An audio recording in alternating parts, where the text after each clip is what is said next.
Welcome back. Right, we continue with the international stories, where 50 prominent Republican national security officials, including a former CIA director, have called party nominee Donald Trump unqualified to lead the country and said he will be the most reckless president in American history. Their statement was the latest repudiation of Trump's candidacy by veteran Republican national security specialist and was remarkable for the harshness of its language. Mr. Trump lacks the character, values, and experience to be president. He weakens U.S. moral authority as a leader of the free world. He appears to be or to lack basic knowledge about and belief in the U.S. Constitution, U.S. laws, and U.S. institutions, including religious tolerance, freedom of press, and an independent judiciary, the statement said. None of us will vote for Donald Trump, said the statement, which noted that some signatories have also have doubts about Democratic presidential nominee Hillary Clinton.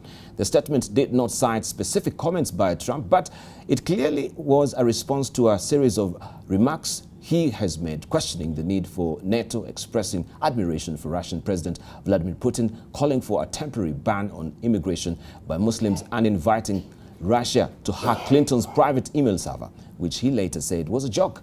The signatories, some of whom worked for more than one Republican president, included former Central Intelligence Agency Director Michael Hayden, who also headed the National Security Agency, former Homeland Security Secretary Michael Chertoff. Putin of Russia, he said Trump is a genius, he'll be the next leader. Don't worry, he's not getting anything. But, you know, they wanted me to disavow the statement. He said Trump is a genius. He'll be the next leader of the United States. ISIS is making a tremendous amount of money because they have certain oil caps, right? They have certain areas of oil that they took away. They have some in Syria, some in Iraq.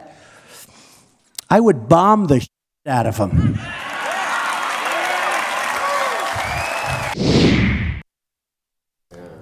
All right, he says he's a genius. That is according to Putin, as he claims there. So is he a dangerous president, as the security analyst is saying? So we also just attend a reminder that we are holding court this morning with Ahmed Hashi, who is a governance expert and also a former spokesperson of the Foreign Affairs Ministry. Also, we are holding court with Dr. Mustafa Yusuf Ali, who is a national security expert. Also, we do have with us Dr. Apollos Mashira, a criminologist from Edgerton University. And also we do have with us Professor Noami Damba, who is a Vice Chancellor of KCA University and also an expert on defense and foreign relations. Gentlemen, is he a dangerous president if he would be president? Well, Debal, I think that Donald Trump is an expression of American individualism gone mad. I think that, you know, the Americans love to have, we were just dancing to a song by Tim McGraw about a small town cowboy who has horses. Americans value their being away from the state and value certain values of small town upbringing and small town conservatism, which is quite healthy in their context. It's very okay. But Mr. Trump, as individualism, is one that is, you know, that's gone absolutely amok. And yesterday, he made comments that amounted to saying that if Hillary Clinton became the president, that she should be shot. That's what he said yesterday, and I read it. So I think that it's about time that the FBI in the United States actually arrested that man and asked him why he was using hate speech.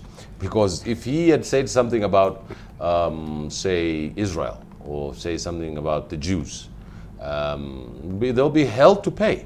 But he's been saying a lot of things about blacks and Hispanics and women and other groups, and nobody has really taken him to task. And I think that the Attorney General of the United States has a role to play in protecting people's civil liberties when that man speaks in a way that may cause, right, overflow the boundaries of liberties to free speech. And I think it's quite dangerous what this man is doing.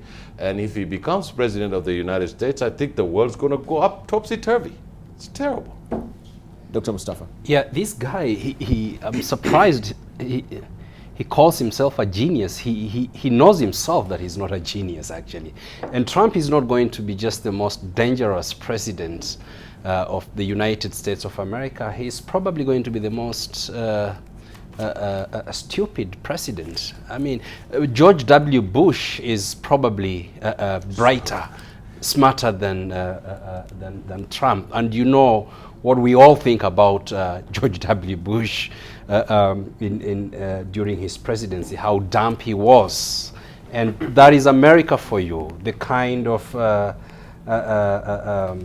society that it is. And he's responding to a section of the American society that precisely is egging him on to be the president of the United States of America. And yeah, he's going to be trouble for the world. Right, Dr. You know, Donald Mashel. Trump the other day was asking Russia to hack emails for Hillary. So I was wondering, don't we have Americans who can also do that? He is actually trying to belittle America. He is also trying to show us that America is not as big, as important as it is. So the world is going to isolate America. And being a member of G8 or G7, the UN will have a literal respect now for America if Donald Trump happens to be the president. And we shall not be going there because they are not very clever people under him. Donald Trump is peak out as something that has been going on since the early 60s, and that's the issue of race in American politics.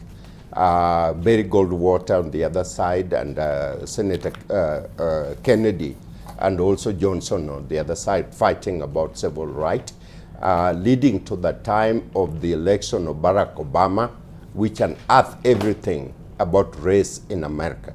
70% of Americans are white.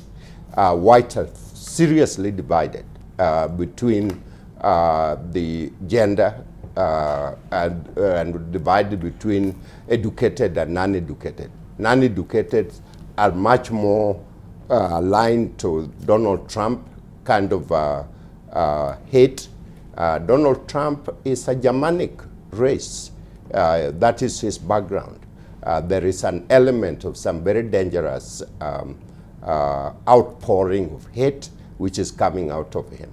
The good news is that he's going to self-destruct and he will never be president of the United States. And I can bet you on that. Mm-hmm. All right, thank you, gentlemen. Right, let's now get back to what is happening regionally. And of course, we had that particular story of South Sudan and the AU troops who have gone back to South Sudan. And earlier we had President Salva Kiir saying, no, we don't want any more troops in our country. But now it's taken the hand of IGAD to prevail upon also the desires of South Sudan's government. No. So what does this portend? Can we talk about this, and we look at Ethiopia and what is happening also with the population explosion also in Ethiopia as well, because also this morning we're discussing the security and the population as well. Hashim. Well, you know the story about who's afraid of Virginia Woolf. We Africans have decided not to live the past. We have decided that we're not going to live in the present, and we have decided we're not going to move to the future. Ethiopia has not had any liberalism for 3,000 years. I mean, the last election that happened, I think the monarch got shot. Now, what's happening there, Debal, it's part of the national security of this country. I've always said that Kenya, with all our ragtag problems of tribalism and corruption, we're still a leader. And I believe that if we intervened in South Sudan, because South Sudan is way back in the evolutionary stage than Kenya. But Ethiopia is a powerhouse in this region. It's got 100 million people. And we should never allow for the breakup of the Ethiopian state and society. But we should never accept an Ethiopia that is a dictatorship ruled by the TPLF and without any political and civil rights. I mean, that's just unacceptable. It's a recipe for disaster. The Oromos are up in arms because they're being ruled by a small political Leninist party, bad copy Leninist. I think that our foreign minister, who is a doyen of the foreign ministers of the region, should start thinking about what to do with Ethiopia. And you know, John Kerry is coming here.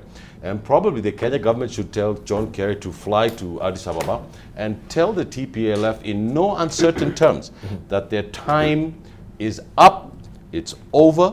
Multi-party democracy is going to come to Ethiopia, and that's good for Africa. All right. But Dr. Mustafa. in the context of demography and national security, Ethiopia is a worrying case for not just Ethiopia itself, but for the entire region. If Ethiopia is going to break up, is going to overwhelm not just East Africa and Eastern Africa region, but the entire Africa. Yep. If Somalia breaking up overwhelmed, well, not just Kenya, but all the way to Sweden, population of 10 million, what will happen when 100 million people are in conflict in Somalia? And when we are looking at the age structure of the Ethiopia population, we are seeing a youth bulge. Now, this youth bulge without opportunities, because the whole country is one big jail. Yep. Not having, and people cannot express themselves. It means that the opportunities for the younger generation aren't there. It's actually zero. There is some development in Addis Ababa in itself, but beyond Addis Ababa, there's nothing. It's just a very poor country, and this is going to cause trouble. The population of the Oromia people, that's about 35%. Amhara another 23%, and Somalia about 6%. Just those three major tribal blocks, which are now in challenging the Tigrayan leadership, authoritarian leadership that is composed of only 6% and seems to be dominating economic, political, and all aspects of the Ethiopian social society. The country is going to be in trouble. And if I am the president there, Desalegn, will just open up the country, put up processes for democracy, and have free and fair elections. Let Ethiopia flourish. And we used to talk of Ethiopia as the Japan of Africa. Now look at where it is today because of poor leadership. Right. I couldn't understand Addis Ababa last week because I could not communicate with my daughter who works at the AU, African Union, because there was no communication network. It's only yesterday that we talked because she's now in Dar es Salaam. Otherwise, if she was still in Addis, they are not communicating, even on the social media. So I was thinking, how can we have Addis Ababa being the headquarters of Africa, yet the Prime Minister crosses the communication network? So I found that dictatorship by Tigris very, very bad. So Ethiopia appears developing very fast, but the Prime Minister is doing bad things right now. About Ethiopia breakup or potential breakup, a serious implication for Africa. Yes. I think one can easily tell when you are in Addis Ababa airport. Everybody, compared to Nairobi, everybody look peasant. They are deprived. I mean, I get begged many times I'm at the airport. People want money from me. There is something very sinister going on with the current regime in Ethiopia. And Africa ought to talk loud. Absolutely. Now, before it degenerates into impacting us, thousands or millions coming across to Kenya and impacting other people. Correct. This is the time.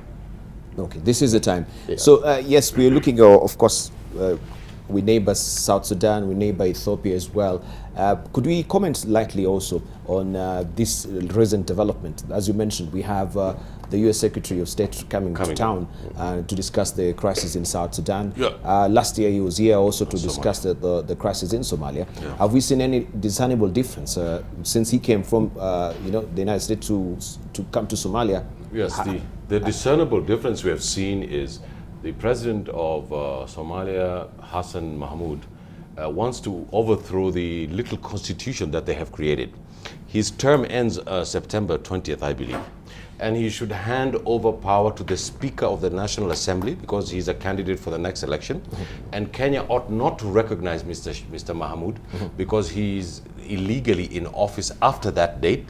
That extension does not give him the powers of the president. It's a wrong thing that is going on there, and the Kenya government should, as a leader in this region, should look into it. In South Sudan, Debal, the idea, I don't know if my colleagues remember, there used to be a very important idea that most presidents in Africa would, they had a fly whisk or a club, some had guns, and they would say, non-interference in the internal affairs of our country. That idea has gone to the dustbin of history because several African troops are going to go and occupy Juba. And the idea of protection, the idea of civilian protection is trumping sovereignty. And that is a major political milestone, and I praise Mr. Kenyatta, President of the Republic of Kenya, and his foreign minister for being on the toes on South Sudan. It's a brilliant job they've done, and I want to say kudos to them. This is something I really, really, really admire about our government. They have gone out of the box, and they have pulled the regional leaders together, and they have made an effort to try and make South Sudan not collapse. And we should not let African countries collapse. We should demand from them rule of law, multi-party politics. This is the 21st century. The old African is dead. There's a new African.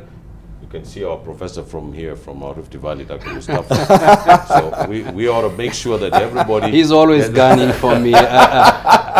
I will not get into politics. I will not get into politics. So that's my 2 cents on that. Go ahead, Mustafa. Right. Thank you, Ashi. First, I'll never politics. If I go and vie in my hometown for an MCA, I think I'll get only 2 votes. Dibal, maybe because also of tribalism. Now, we are doing the right thing. I think we should just have these troops like yesterday in Juba. Yep. It should never be business as usual.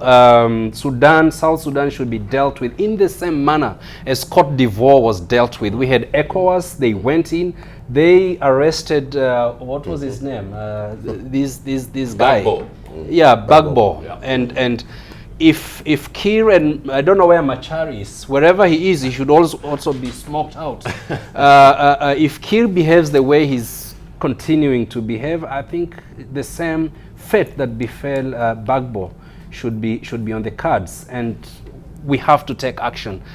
With regard to Somalia, folks there should not be led to play around with the situation there. It's too fragile, and in fragile states like Somalia, which is just struggling to come out of conflict, presidents and leaders there should only be serving 1 terms and let others come on board, not to continue with their recklessness that we've seen of the.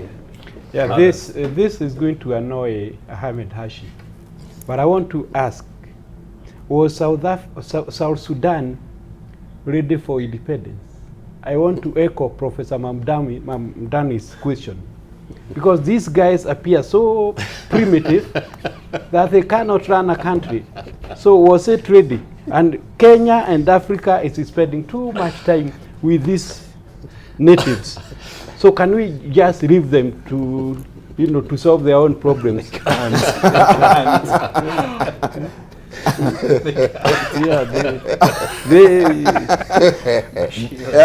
let's hear from Professor Mutamba.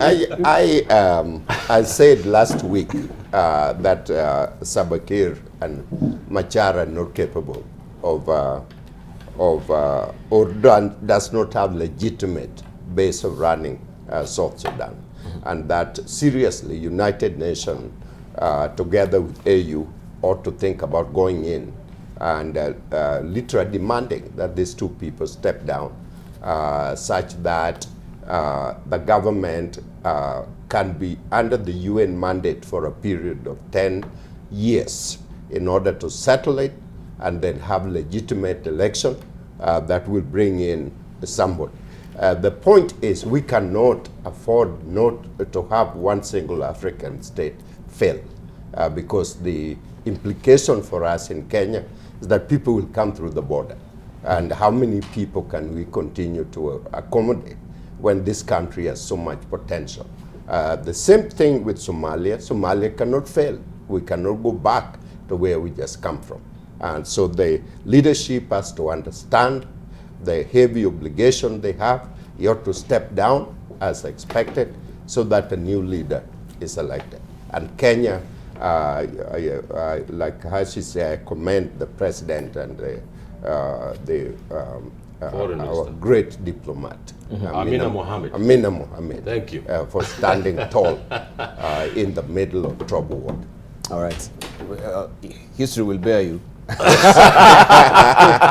And we understand Bashira's disappointment, actually. It's true. He's very right. We need to ask a question. Yes. Yeah. Was South Sudan really ready for independence? Yes, I want to respond to that. Okay. I think that Apollo, of course, has a point somewhere, but the overall point has not been made. You know, John Garang, probably one of the most visionary leaders this region, or probably the continent, has ever had, had never believed in the independence of South Sudan. He believed that the South Sudanese should take over the Sudan. You know, there's a race problem there, that people believe that they're Arabs in the north and they're not part of the African community. Even the Berbers at the very top of North Africa, Debal, they look like me and you, believe they're Africans. They are Africans. But for some reason or other, the people of Northern Sudan are very attached to the Arab culture and Arab world. It's like Mombasa, but writ large. So I think that, you know, Africa has got such multiculturalism. It's the most multicultural place in the world. Mahmoud Mamdani's assertion that South Sudan's independence was there is easy to accept that at the beginning. But it's a startling premise. It's a startling statement, because what was happening between the North and the South, Debal, was you know, unconscionable. I mean, what was the Northern military was doing to the Southern people was just unconscionable and unacceptable. And President Moi, kudos to President Moi for helping liberate those Africans south of Sudan. Debal, you know, I'm a Muslim, and Muslims stand for peace and justice. But there was a dictator in northern Sudan called Numeri, and he did not represent a Muslim understanding of the problem. He represented a dictatorship fighting the South. So I think that the problem was in South Sudan is that probably they should have been helped more. Probably they should have been, the United States should have intervened more. Probably the region should have intervened more, instead of them being let out on their own devices. You have seen South Sudanese drive big cars in town here, Debal. Their country is burning. If my country was burning, I would not be driving a Range Rover in Nairobi. You know, my people are starving, I'd not be driving a Range Rover. You know, it just shows a lack of empathy for your country.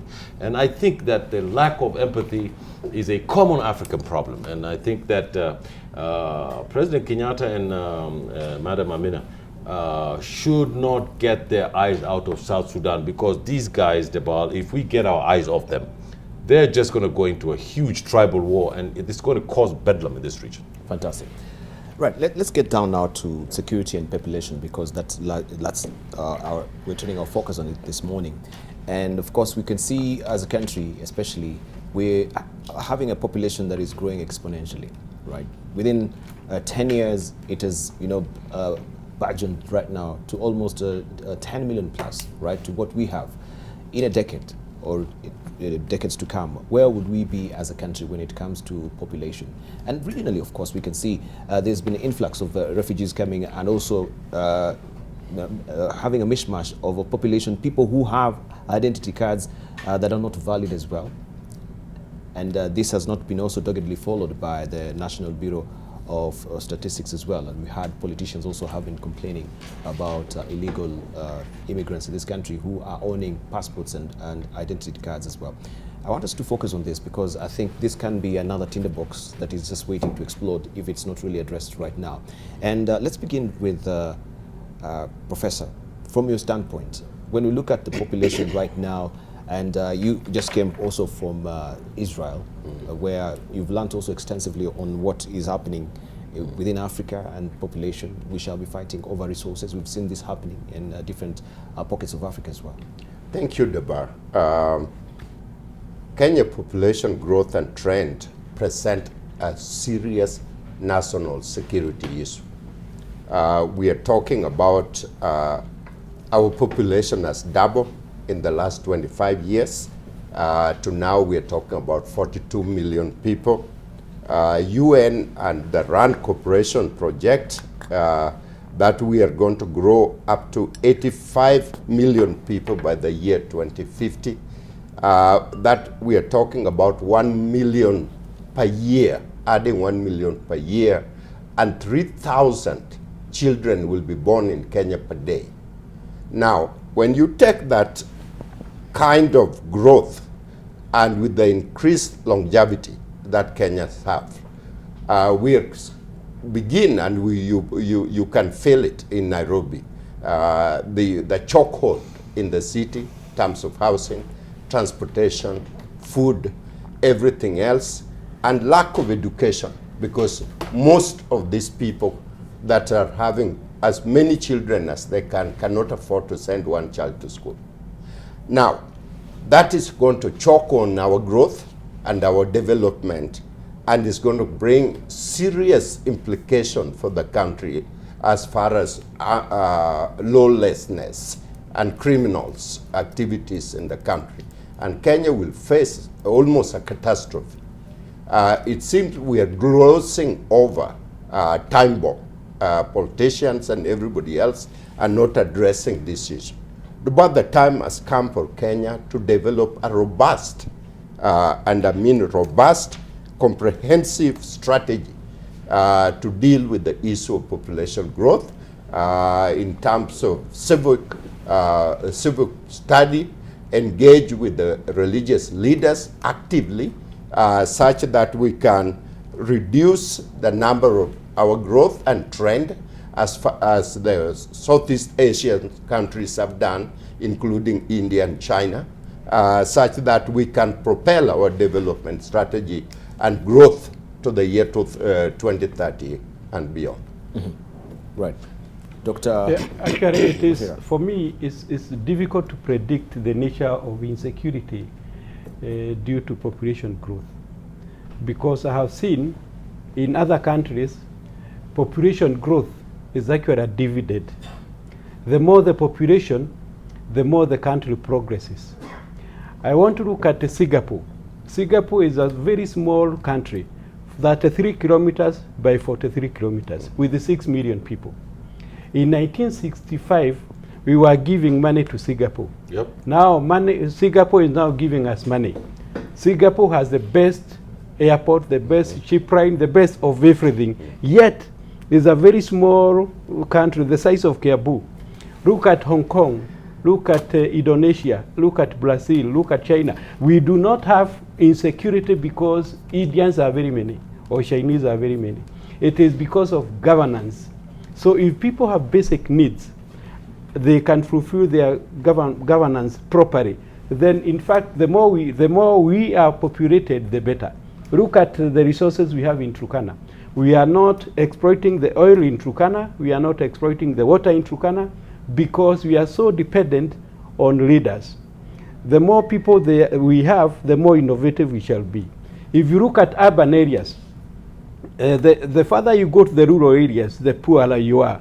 So because we have a big population in urban areas like Nairobi, people are all very, very busy and very innovative. So some, richness comes out of many people. So I would like to think, look at Japan, Israel. Israel, a country called, is a local place, and we are having fruits from Israel, 7 million people.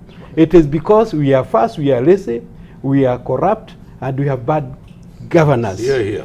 So if we would up our game, perhaps Kenya would be a very prosperous nation. We have vast areas that are unexploited. Absolutely. So for me, population is a dividend. All right, we look at development in the country vis-a-vis population. And yes, with the burgeoning population, is it going in tandem with development? As he says, there are many a confluence of issues that really affect also development in the first place. We're battling with corruption in this country. We've not been able to lance this boil of corruption in this country, and that also is adversely affecting our country in terms of population. Yes, we were talking here and we looked at Turkana right now. And I think since the government announced that there is a discovery of aquifer in Turkana, there is a large expanse of water table, nothing, or we've not been briefed on what is happening in terms of trying to extract that water table for the benefit of people of Turkana right now. In terms of resources, we know oil is there, so many deposits of hydrogen has been discovered in Turkana, but right now we don't know what development the government is actually putting forth in terms of making sure also that is exploited. Do we have our priorities in a topsy-turvy manner? Do we know what we should be putting first? I remember we were talking here last time and we were asking why was the Attorney General seeking, you remember when seeking the deposit within the oceans? I don't know what was that particular, and you talked about Somalia and that. Do we, Dr. Mustafa? Yeah, we have our priorities wrong. Yeah. First of all, in democracy and national security issues, there are normally 4 or 5 key points we look at, and one is the age structure of the population. The other is immigration. The other is urbanization and environmental concern, and then the fourth one is the shifting ethnic competition in the political arena, and that is very relevant for Kenya. I think shifting ethnic competition. Yeah, shifting ethnic competition in the political arena, and this is what we are seeing in terms of the political party realignments, new political parties and the old political parties folding up. I'm not so much worried about the growth of the Kenyan population, and I agree with Professor Midamba that if we are going to go at the current rate and be 85 million in 2050, with the current myopic policies, then we are going to be in trouble. Kenyans are very fertile people, and that's why we are having 1 million, or we'll be having 3,000 children every day. That's a good thing, and we haven't seen Nairobi is not congested until we go to Tokyo. Yeah, the problem with Nairobi is not planned. There is no planning. No. The problem with Nairobi, let me, if maybe I may refresh your memory. We had also the Ministry of Planning, remember, and we had, I think, Honorable Oparanya. By then, he was the Minister of Planning. And they had actually an idea that Kenyans now need to control, we need to control our fertility rate in this country. Yeah, because they should come up with a policy of having 1 child, remember? And it sparked a lot of debate. That's right. Like China with the one child policy, but look at what is happening in China right now. They're relaxing there. Yeah, they've relaxed it because it's working against them now when it comes to population. No, I think I interrupted him before you finished. I mean, look at China. Look at Japan. Japan is a small country. Well, 160 million. In fact, Japan now is there's a negative population growth in Japan, and what they're doing at 5 o'clock in the evening, they're actually switching off lights in the offices so that the government is actually doing that, so that Japanese can go home and make babies. We don't want to be in 2050 and we have 40 million people, and then the Kenya government is switching lights in the offices and to ask people to go home and make babies. And you'll find Japanese sometimes with small torch in the office at night. Yeah, it's a crisis there. It's not a crisis here. The crisis here is planning. Myopic planning, and I mean, we don't have any planning. We are only focusing on how many MCS we are going to have, how many MPs, how many senators. We are focusing on politics, and as Uhuru said, we tunanungunika, tunaiba, tunasijui nini. This is the problem with Kenya. We're not growing holistically as a nation. No, we're not. Different segments of the country is what is growing. Where maybe politics we are thriving, but when it comes to development, we are lagging behind. Precisely. Well, I completely agree with my panelists, and I particularly today agree with the oracle from Delphi. Mr. Apollo, I agree with him today. You know, Debal, that the top 5 countries who the richest in the world, who have a exponential growth, have over 500 million people. And you know, I've said countless times, Debal, that Kenya as a sovereign state and as a country no longer has any meaning. We need to have an East African country We need to have a country called East Africa that includes 7, 8 countries on the eastern seaboard of Africa with 250 million people.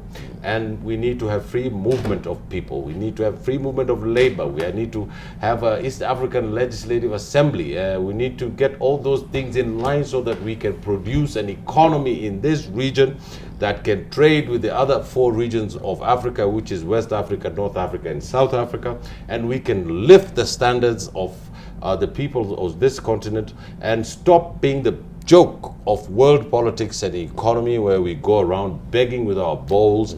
And our foreign ministers, when they go and talk in the Europe, and then what they talk about is Ebola.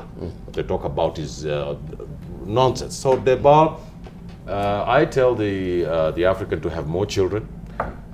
It's a good thing, but also we need to produce brilliant people. We just need not only to produce people. A brilliant man in this country is called Professor Anyang' Nyong'o, who should be elected in Kisumu without a vote. I mean, it's a privilege to have a Kenyan man, citizen like that, and it probably becomes a governor there. He's going to transform Kisumu. Why can't you say Professor Midamba? He can transform Kisumu. So I think that we should have this population. The problem is purchasing power. The problem is creating employment. And we have to think, Dr. Mustafa is absolutely right. There are many, many bright Kenyans. Dr. Mustafa is sitting here, Dr. Midamba is here, Mr. Papo. We need to get people to places in the Kenya private and in the Kenya public systems that can make things work. But if we continue with this nonsense that's going on in this country, we're not going to go anywhere. All right, thank you. We have our callers who are hanging on the line, and we'll also want to hear from them this morning. Right now we have Honorable Nakitare hanging on the line. Good morning, Mheshimiwa. Good morning, Debel. Morning to you. Thank you. I totally disagree with the panel today. I have never thought about Kenya the way the panel is trying to bring out the issue of the population. First of all, we made a mistake in the 10th Parliament by introducing polygamous life to our country. Number 2, the panel has totally forgotten that the only fertile, cultivable area mass of Kenya is 1/4. 3/4 of Kenya is not arable. We cannot actually depend on the aquifer before we actually use the surface resources. In science, apparently, and in fact, population control was started by the late President Kenyatta. Why can we then, of course, have a proper agricultural planning, economic planning, before we come to agree that we want a population? We don't want to produce soldiers to go out. There is no world war anymore. I would rather we face out the question of multiple reproduction and think scientifically on how we can utilize the small area we have, the 1/4 arable Kenya.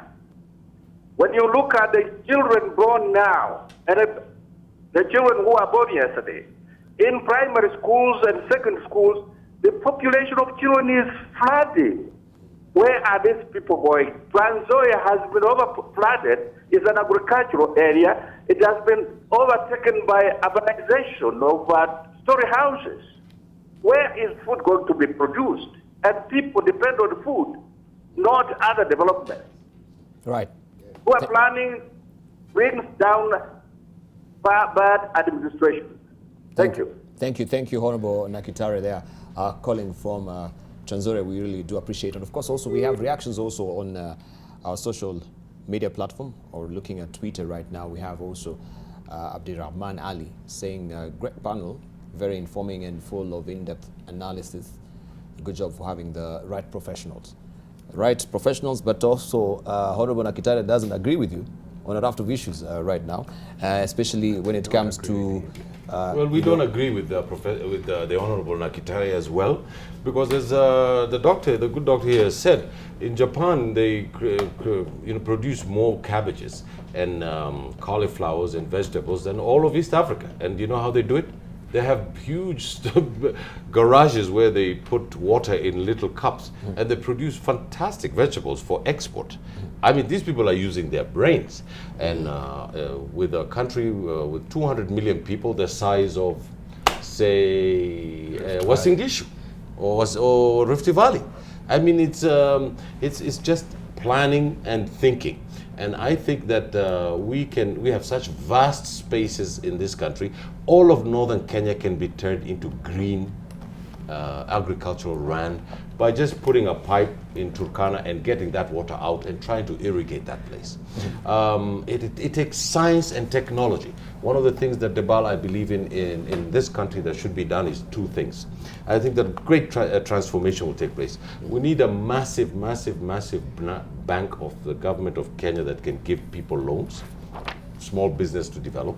And I also think that we need a huge university of science and technology that is a place of excellence that deals with these things. And there's a firm, with all due respect to my seniors on the left here, there is a rut in the technology and science in this country because nothing is being produced in a way that is revolutionary towards our economy, particularly agriculture and all these other things. And if we connect the way the late Tom Boyer used to do, connect the university with the economy, connect the university with the government, connect the university with the science and technology. I mean, if we did things the way Tom Boyer did, I think this country would have been, like Singapore. And we're not doing that right now. Okay, Honorable. Yes. Honorable Nakitari has a point. He has a point towards the end that he said that, it's mismanagement. That's exactly what it is. It's mismanagement. It's not true that 1/4 of Kenya is arable. We choose to make only 1/4 of Kenya to be arable. Correct. You know, Israel is desert. Ask Professor Migamba. They are exporting oranges to Kenya. 2/3 of Kenya can be irrigated. We do not have to depend on rainfall. And human beings. Kenya is renowned for its human resource. Let's focus on that. Let's produce more of that. What we need to address is the falling education standards so that Kenya's human resource base continues to be of quality. Only few universities, and I think Professor Midamba's is one of them that is producing good graduates. Most are now producing functionally illiterate graduates, and that has got to be addressed. That's true. All right. Prof. There's a quick point I want to say. I really agree that Honorable Nakitari has some very important message for us. I met a man last month that has 7 children. And his point was, if we have to capture politics, this tyranny of number, I need to have more children. So I say, you already have 7. How many can you take care of? None. You can't afford to send one child to school. Now, so let's forget this kind of thing. Israel has 7 million people. Israel used to be a desert. Israel is an oasis, or it's a green land. You know why? The land use in Israel, nobody can live in cultivable land. Everybody live on top of the mountain. And every valley is a sea oasis for producing food. And they produce enough that they send it over to Kenya. Okay. I want to tell Honorable Nakitari that man does not live by bread alone. Look at Colorado, Las Vegas, Texas, Phoenix. Those places are dry lands, and they are, in terms of better lives, they are as good as Madison or Chicago. So Isiolo, we are making Isiolo a pressure city. Turkana has a lot of good tourism sites, or 2 mountains, Takwel Gorge. So we need to exploit those places.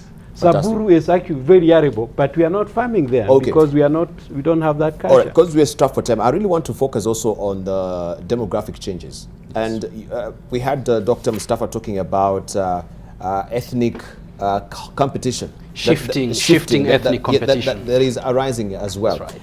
And we have, looking at the demographic of Kenyans, and we had also Honorable Nakitare talking about, Parliament passing a bill on polygamy. Was there such a bill? I remember something like that. I can't remember quite the details about polygamy. But given that we have also some, if we may go to the balkanization, that yes, certain communities also, we may identify also with religious persuasions. They allow polygamous families, right? Looking at on that context, and you're talking of ethnic shifting as well, and political parties, and we had also from the northern region, they want to come with the pastoralist communities, and some also communities saying that we will gang up together. Now we can see the Luya conscience arising. I mean, there's something which is happening in this country that we also need to tackle. Given the projection of the next years that we're having, and of course we can see the mushrooming of what has happened in Isli. Isli used to be a cosmopolitan, so to speak, estate, right? But right now it has been overtaken. Looking at other pockets of the city as well, right? Due to the biological factor and the fertility rate, certain communities, Can I answer that? Well, I don't decide that I'm going. Please let me answer that. Please. Yes, it's a very ticklish issue. The ball is handle it with a lot of decorum. Yes, I'm going to handle it with a lot of decorum, and the decorum is this: the ball is saying that the Somalis are marrying 1 to 4 women, and they're having 10 to 10 children. Who said? And I'm saying you're not implying that. I'm saying that. You're saying that. I'm saying that. You're not saying that. Yes, fantastic. But I'm interpreting some of the things you're saying, and that they're going to become a big population group, and they're going to be president soon. So what? So what? I mean, what we look for is not what ethnicity is going to that state house or going into government. We want to get the people who are going to do the jobs for the citizens of this country, so that we can move out of this $1 a day economy. We can move out of this corruption. We can move out of the gridlock. We have separation of church and state, mosque and state. What we need, the ball, is to get this country and the region moving. We need to concentrate on populations that if a population is dynamic and bringing business and creating employment and doing great things, we need to go and learn from them. Not to tell people, toa petrol station yako Eldoret, wewe umetoka mahali ingine. That's rubbish. What we need to learn is to learn, how did that guy create his petrol station in Eldoret? We Kenyans need to start teaching each other the things that we don't know. The Somalis don't know nothing about farming and about cattle breeding. The Kalenjins in Rift Valley know about that. They should transport that knowledge to northern Kenya with irrigation, so they can produce food. Entrepreneurship. People in Rift Valley don't know it. Because they're concentrating on farming and cattle raising. Then the Somalis can go there because they've been doing it for 1,000 years and learn with their cousins. And the Kalenjins and the Somalis are cousins from one Semitic tree. And so, and it's important that we try and make this country into a nation, Debal. We need to stop separating people. You can see these political parties, Debal. I mean, if you put this right on the cover of the consciousness of this country, Ahmed Hashi is where there. Where's Ahmed Hashi here? He's not there. Okay. Where's Midamba there? What are you showing us? Yes. So what I'm saying, what is it that? It's this copy. What we need to do is to stop this coalition of 1 and 2 people in the country and get a coalition of the willing, a coalition of leadership, a coalition of helping this country move forward. If we put these containers of tribes on top of each other, we're not going to go anywhere. We're going to stay backward the way we are. And I love this country, Debal. My family fought for the liberation of this country. Fantastic. So we need to move forward. All right. Could we hear from you? But I want us also to focus. I think you said it well, unless you want to add it on top of it. But I want us to focus also on the education bit that you've mentioned, because also this portend, a security threat for this country. Right now we have infiltration. And I think so many degrees and masters when it comes to MBA, and also employers, they've cried really foul about the quality of the graduates that are being churned out from universities right now. Given a projection of the next 20 years, right, where we'll be having so many people coming to the table with PhDs and masters, What will be the extra factor that will be there? Because this was I was in a very interesting conversation, and someone was saying, they were trying to apply for scholarships, right? And all these were students. They proffered their certificates, good sterling grades. But what the scholars they were looking for, actually, the institutions were looking for, and this is Ivy League's institutions, was that extra effort that you have. What do you do? What is the talent that you have? And it ended up so many people who are actually having good grades, A's, most of them didn't make it, but they didn't make the grade. But a person who maybe excelled in sports, especially swimming, for that case in point, made it. Given that, yes, we're going to the next 20 years, every person will come to an interview and we have all the same grades, just maybe different universities, but same qualifications. You are scholars, all of you. Do we think, especially now with the curricula that is being developed, we are trying to ramp it up, is talent going to prevail over papers? Of course, it's key that we have papers, but it's how key will be talent, especially where we're headed to, because this will be a threat. We have so many graduates and there are no jobs. How does that portend also in matters of security? Dr. Mustafa, discuss. Yeah, we'll leave that question. Professor Midamba will be able to handle it very well. But just a small point here is that not everybody has got to have a degree. Kenyans need to understand this. In Germany, diploma certificate holders, those who go for apprenticeship, it's not the reality. It is not the reality. No, it's not the reality in this country, and that's what we need to change. We don't have to. We don't have to have or call anything a university. One is on the 4th floor, then you have a bar on the 3rd floor, and then a supermarket on the 1st floor, and then a lodging on the 1st floor. This is ridiculous for this country. And I like what Matiang'i has done. And he's done a great job. People might hate him because he's trying to do his job and he's being strict, but he's doing it right. And we got to start from the primary school. All this leakage thing and all that has got to be addressed. And again, I've just hired somebody with a diploma. She's performing much better than most graduates because she is focused on the work that she's supposed to be doing. And chances are that she's going to earn a little higher than the others. And let's look at the Germans, how they do things. Take young people for apprenticeship programs. You don't have to have that engineering degree. You could as well have an engineering diploma and perfect what you do in your field. Thank you. Dr. Mashira. For me, I usually think that instead of thinking about the employment, a degree is a degree. Whether a degree in music, a degree in history, a PhD in witchcraft, when you are educated, somehow you are not like the one who has never gone to school. You will find your way. You will find your way because you will be innovative. So an educated citizenry is a developed people. So people get degrees, don't worry. Do a degree in gabbling. Gambling? Yeah, in gabbling, in witchcraft, and you'll be far ahead. Dr. Apollos. I know there is degree in witchcraft, but not in our country. Maybe in the Western. In Benin. In Benin. Right. Let's wind up. I think most Kenyans are confused when you see how many degrees and the number of people. The actual fact is that only 2% of Kenya has college degree. Okay, that is the actual fact. Yes. What is happening is my neighbor in the United States has a house that is worth $8 million. $8 million. $8 million. This fellow migrated from Ukraine. He has an associate degree in plumbing. And he planned his way. He has skills. He has ability to create an empire of a business. What is happening in Kenya is our knowledge and the degree we have are irrelevant to our development. And so we need to realign universities and colleges to the development trend of the country, such that when somebody said, I have a bachelor degree, that bachelor they have skills too. And masters, they have skills too. And a PhD, they have skills too.